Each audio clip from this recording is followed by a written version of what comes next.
순종하심으로 신앙 고백하시겠습니다. 전능하사 천지를 만드신 하나님 아버지를 내가 믿사오며 그 외아들 우리 주 예수 그리스도를 믿사오니 이는 성령으로 잉태하사 동정녀 마리아에게 나시고 본디오 빌라도에게 고난을 받으사 십자가에 못 박혀 죽으시고 장사한 지 사흘 만에 죽은 자 가운데서 다시 살아나시며 하늘에 오르사 전능하신 하나님 우편에 앉아 계시다가 저리로서 산자와 죽은 자를 심판하러 오시리라. 성령을 믿사오며 거룩한 공예와 성도가 서로 교통하는 것과 죄를 사하여 주시는 것과 몸이 다시 사는 것과 영원히 사는 것을 믿사옵나이다. 아멘. 찬송가 212장입니다.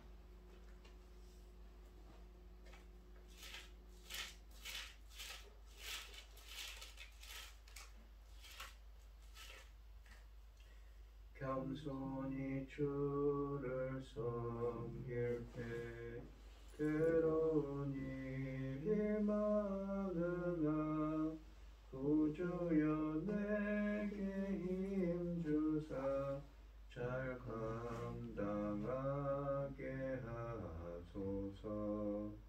인자한 말을 가지고 사람을 감화시키며 갈 길을 잃은 무리를 잘 인도하게 하소서. 구주의 귀한 인내를 깨달게 하시고 굳건한 믿음 주셔서 늘 승리하게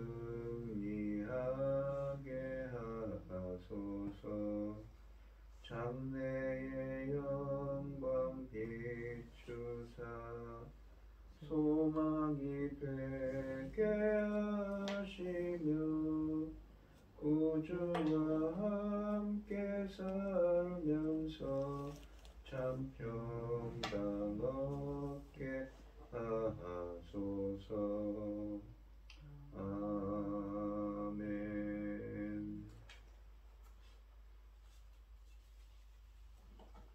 오늘 함께 하실 하나님의 말씀은 사사기 10장 1절로 9절 말씀입니다. 사사기 10장 1절로 9절 말씀입니다.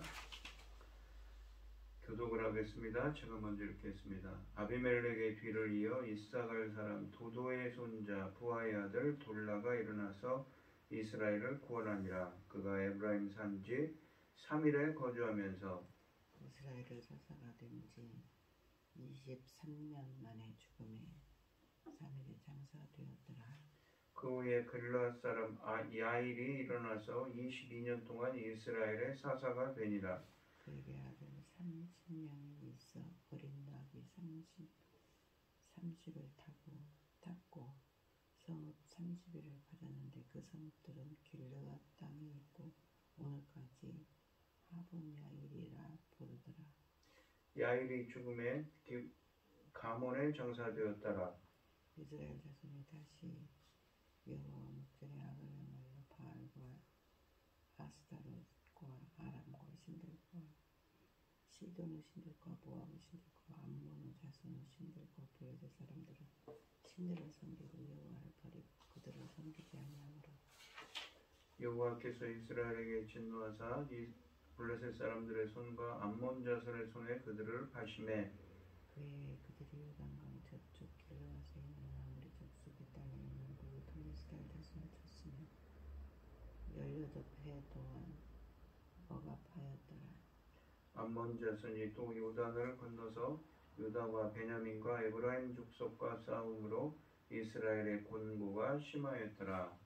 아멘. 오늘 본문 말씀의 제목은 은혜의 시대 배반의 역사입니다. 하나님은 아비멜렉 치하에서 혼란에 빠진 이스라엘을 돌라와 야일을 통해 구원하십니다. 하지만 이스라엘은 평화를 주신 하나님을 버리고 온갖 우상을 섬기고 있습니다. 1절과 2절 말씀해 보시면 아비멜렉 사건 이후에 이스라엘 역사에 등장한 사람은 돌라였습니다. 그는 이사갈 지파 사람이었으며 아버지는 부하, 할아버지는 도도입니다. 이사갈 지파의 영토는 이스라엘 대국의 동쪽으로 갈릴리 호수 바로 아래에 위치합니다. 사사들 중에 계보가 3대까지 제시되는 것은 돌라가 유일하며 아마도 그가 사회적으로 경제적 좋은 집안 출신이었다는 것을 암시하는 것입니다. 돌라는 지렁이라는 뜻을 가진 이름입니다. 성화되지 않은 야심으로 가득 차 기고만장했던 아비멜렉과는 대조되는 겸손한 이름인 것이지요. 아비멜렉이란 이름은 내 아버지는 왕이시다는 교만한 이름이었습니다. 돌라가 한 일을 묘사하는데 4가지 동사를 사용합니다. 첫째는 일어났다, 두 번째는 구했다, 세 번째는 거주했다, 네 번째는 다스렸다입니다. 처음 두 동사는 그가 여느 사사처럼 하나님이 이스라엘을 구원하기 위해 사사로 세우셨다는 것을 의미합니다. 그러나 본문은 그가 누구의 손에서 이스라엘을 구원했는가는 밝히지 않습니다.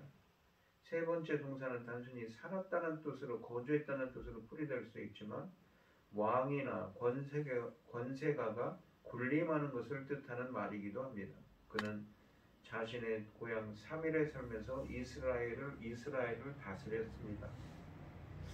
네 번째 동사는 그가 사밀에 거하면서 23년 동안 다스렸다고 합니다. 그는 죽어서 사밀에 묻혔습니다. 3절부터 5절까지 말씀은 사사 야일에 대해 말씀하십니다. 돌라의 뒤를 이어 등장한 사사는 야일입니다. 그의 이름을 풀이하면 여호와께서 빛을 발하시리라 라는 의미입니다. 그는 잠시 후 등장할 입다처럼 요단강 동편에 위치한 길르앗 사람입니다. 길르앗은 므낫세 지파에 속한 지역이므로 야일과 입다가 길르앗 사람이라는 것은 그들이 므낫세 지파에 속한 사람이라는 것을 의미합니다. 같은 지역 출신인 야일과 입다의 통치는 매우 대조적입니다. 야일이 통치한 시대는 매우 평온했던 것에 반해 입다의 통치는 혼란과 갈등으로 가득합니다. 길르앗 사람들이 야일의 평온한 통치에 익숙해졌기에 입다가 사사로 일어났을 때 그는 먼저 길르앗 사람들의 인정을 받아야 했습니다. 본문은 그가 이스라엘을 구원했다는 말을 하지 않습니다. 그는 평화로운 시대의 사사가 되어 이스라엘을 다스렸던 것입니다. 전쟁을 하지 않은 사사는 야일이 처음입니다.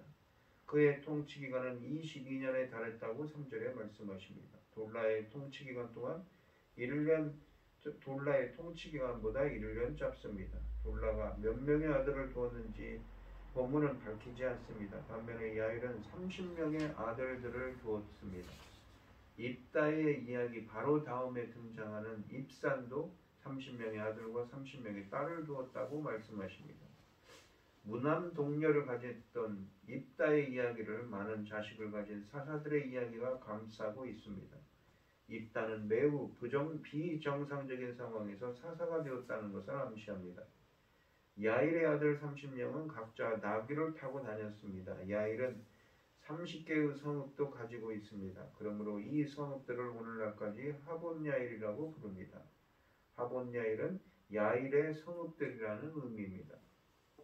야일의 아들 30마리의 나귀를 타고 다녔다는 것은 그가 대단한 재력가였으며 그의 통치는 평화와 풍요로움을 상징합니다. 그러나 야일이 죽자 이스라엘이 곧바로 암몬 사람들의 통치를 받게 되는 것으로 보아 이 6절에 쓰여져 있죠. 야일의 아들들은 아버지와 비교될 만한 인물이 되지 못했음을 의미합니다. 5절에 보시면 야일이 죽어서 가문에 묻혔습니다.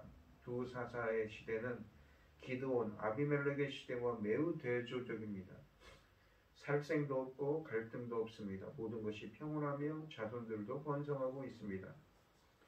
구약 성경에서 자손을 많이 갖는 것은 하나님의 축복입니다. 이 두 사사의 시대에 평온과 자손 번성의 축복이 임한 것입니다. 기드온, 아비멜렉, 특히 아비멜렉의 폭력으로 가득한 이야기를 읽으면서 하나님이 어떻게 역사하실 것인가에 대해 질문하게 되었다면 이 두 사사들의 이야기는 모든 질문을 잠재웁니다. 기드온, 아비멜렉의 이야기에 역력한 것은 시간이 지날수록 이스라엘이 하나님께 등을 돌리는 수위가 높아지고 있다는 것입니다. 돌라와 야일의 이야기는 하나님이 이스라엘을 버리지 않으셨다는 것을 시사합니다. 이스라엘은 하나님을 버려도 하나님은 이스라엘을 버리시지 않으십니다. 갈수록 심화되는 이스라엘의 배신과 불순종도 하나님이 그의 백성에게 생명을 주시고자 하는 계획을 방해할 수는 없습니다.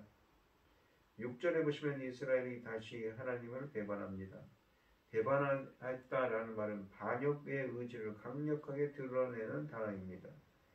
사사기가 시작한 후에 이 시점에서 7명의 사사가 있습니다. 온니엘, 에훗, 삼갈, 바라 혹은 드보라 여선지자 때죠. 그 다음에 기드온, 돌라, 야일 등입니다. 본문은 하나님이 이 7 사사들을 통해 이스라엘에게 자비를 베푸시며 우상들을 섬기지 말라고 권면하신 것이 그 어떠한 효과도 발휘하지 못했다는 점을 강조하며 비난하는 것처럼 이스라엘이 하나님을 버리고 대신 숭배한 우상들을 총 7가지로 언급합니다. 바알 신들과 아스타롯과 아람의 신들과 시돈의 신들과 모압의 신들과 암몬 자손의 신들과 블레셋 사람의 신들입니다. 세상의 우상들이 모두 한자리에 모인 듯하면 이스라엘은 어느덧 우상 백화점을 차렸습니다. 이스라엘의 영적 상태가 최악으로 치닫고 있다는 의미인 것입니다. 또한 본문에서 이스라엘이 숭배한 우상들을 7가지로 정리하는 것은 죄가 하늘에까지 사무쳐 하나님은 더 이상 내버려둘 수 없어서 이스라엘에게 정복하여 몰살하고 땅을 뺏으려 했던 가나안의 7 족속을 연상케 합니다. 사사기 3장 5절에도 쓰여져 있지요. 이스라엘의 영적 삶이 그들이 진멸시켜야 했던 가나안 사람들의 것과 별반 차이가 없게 됐습니다. 이스라엘이 하나님의 심판을 받아 진멸하여 했던 가나안 사람들의 자리에 와 있는 것입니다. 이스라엘이 가나안을 하나님 여호와와 하는 일에 실패했을 뿐만 아니라 오히려 그들이 철저하게 가나안화 되었습니다. 이스라엘의 가나안화가 거의 최고조에 이르다시피 했습니다. 그러므로 본문은 이 순간 하나님이 이스라엘에게 어떠한 재앙을 내리기로 결정하신다 해도 그 결정은 정당한 것이라는 것을 암시하고 있습니다. 하나님을 배반한 이스라엘은 시내산에서 하나님과 맺은 언약의 규정에 따라 벌을 받아야 합니다. 그래서 7절에 보시면 하나님은 진노하셔서 이스라엘을 이방인의 손에 파셨습니다. 이스라엘을 이방인에게 넘기신 하나님의 감정을 진노로 표현하는 것은 3장 8절 이후에 처음입니다. 블레셋 사람들과 암몬 사람들이 하나님의 심판의 도구로 사용됐습니다. 그런데 하나님이 한 민족이 아니라 두 민족에게 이스라엘을 넘기신 것도 처음 있는 일입니다. 하나님의 진노가 어느 정도였는지 상상이 가는 대목입니다. 암몬 사람들은 이미 모압 왕 에글론과 함께 이스라엘을 3장 13절에서 괴롭힌 적이 있습니다. 블레셋 사람들은 삼갈 시대에 3장 31절에서 이스라엘을 괴롭혔습니다. 그러므로 암몬과 블레셋 사람들은 모두 새로운 억압자들도 아닙니다. 지금까지 사용하지 않았던 동사 억압하다라는 말을 8절에서 그리고 곤고가 심하였다라는 말을 9절에서 사용하여 암몬과 블레셋으로 인해 이스라엘의 고통이 극에 달했다는 점을 강조합니다. 하나님의 진노가 극에 달한 만큼 그들에게 가해지는 징계도 새로운 수위에 도달한 것입니다. 블레셋 사람들도 이스라엘에 많은 고통을 주었지만 9절에 보시면 특별히 암몬 사람들의 억압에 초점을 맞춥니다. 암몬은 블레셋과 함께 18년 동안 이스라엘을 괴롭혔다고 8절에 말씀하십니다. 암몬 사람들은 자신들의 영토에 인접해 있던 길르앗 지역에서는 이스라엘 사람들을 괴롭힙니다. 길르앗은 요단강 동편에 정착한 루벤, 갓, 므낫세 지파가 차지한 땅을 칭하는 말입니다. 암몬 사람들은 길르앗 지역에 정착한 이스라엘 사람들만 억압한 것에 만족하지 않고 9절에 보시면 그 요단강을 건너와 가나안 땅에 정착한 유다와 베냐민, 에브라임 지파까지 괴롭혔습니다. 유다, 베냐민, 에브라임은 가나안의 중심 부분을 차지한 지파들입니다. 암몬이 이스라엘의 허리를 못쓰게 한 것입니다. 이 지파들이 암몬 사람들에게 당하고 있었다는 것은 이 시대의 이스라엘의 고통이 매우 광범위하고 극에 달했다는 것을 시사하고 있습니다. 오늘 본문 말씀을 보시면 자기 백성에게 적절하면서도 과분한 은혜를 베푸십니다.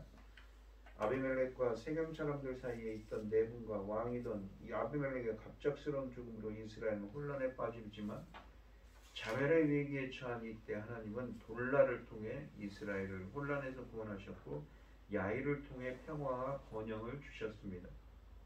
이스라엘이 자초한 혼란을 하나님은 은혜로 안정시켜 주셨습니다. 하나님의 은혜는 분에 넘치며 가장 적절한 것이지요. 또한 평화롭고 안온한 시절을 보낼 때 하나님을 잊기 쉽습니다. 하나님은 이스라엘을 혼란에서 구원하시고 45년간 태평성대를 이루어주셨는데 그들은 하나님이 주신 평화 속에서 하나님을 버리고 온갖 우상을 섬깁니다. 결국 하나님은 그들을 블레셋과 암몬 자손의 손에 넘기셨습니다. 하나님의 은혜로 편안함을 누릴 때 하나님을 잊지 않도록 더 조심해야 하는 것이지요. 평화롭고 풍족할 때 여유가 있을 때 다들 즐거움을 쫓아다니기보다 더욱 하나님을 사랑하며 하나님 나라를 위한 일에 힘써야 하겠습니다. 오늘 이 시간 은혜를 누릴 때 전심으로 하나님을 섬기고 징계를 받을 때 진심으로 회개하는 여러분들이 되게 달라고 기도하는 여러분들이 우리가 오늘 이 시간이 되시기를 바랍니다. 기도하겠습니다. 하나님 아버지 감사합니다. 하나님의 은혜가 임할 때 더욱더 하나님을 섬기는 우리가 되도록 오늘 하루 인도하여 주시옵소서. 이 모든 말씀 거룩하신 예수님의 이름으로 기도합니다. 아멘. 하늘에 계신 우리 아버지의 이름이 거룩히 여김을 받으시오며 나라의 마옵시며 뜻이 하늘에서 이룬 것 같이 땅에서도 이루어지이다. 오늘날 우리에게 일용할 양식을 주옵시고 우리가 우리에게 죄 지은 자를 사하여 준 것 같이 우리 죄를 사하여 주옵시고 우리를 시험에 들게 하지 마옵시고 다만 악에서 구하옵소서. 대개 나라와 권세와 영광이 아버지께 영원히 있사옵나이다. 아멘.